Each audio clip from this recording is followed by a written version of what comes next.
Hello! Okay, so this was the site where I decided to dig the wildlife pond. It's where the rabbit and guinea pig hutches used to be, so I moved them over to the other side of the garden, and then I marked out the space, as you can see here. So it's got like an outer area which is a bit shallower, and it gradually sloped into a centre area that went down to 3 foot deep. There's a good depth for frogs and toads, especially the toads like it that deep. So what I did was the 3-layer method. So that was a layer of underlay, and in between that, on top of that should I say, was the waterproof liner, and then another layer of underlay on top, which the soil was placed onto so I could plant directly into that. So in the middle of the pond, I started building like a rock well. So I placed some rocks in the middle, and that basically acted like a retaining wall to stop all the soil falling into the middle. And then I built it out from there. So as you can see, the soil's going in, and then rocks in the middle are holding it from sliding into the hole, and then just build it out from there. Use the bricks on the outside to stop the wind blowing the liner into the middle. Just continue to build it out. As you can see, adding boulders around the outside.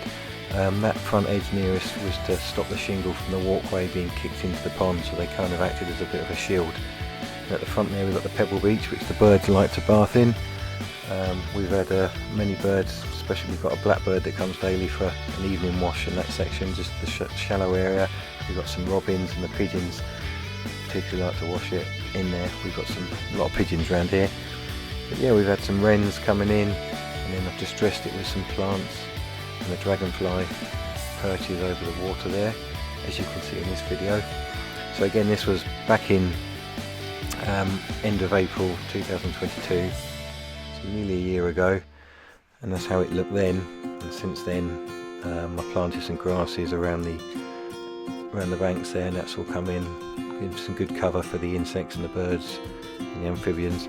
So I've had some visitors over the years, a damselfly there which came last summer, and then finally got a dragonfly which I was really hoping for, sat on the dragonfly perch, and then we had our tadpoles hatched, and we had a few frogs, which is really great to see, because that's one of the main reasons I wanted this wildlife pond.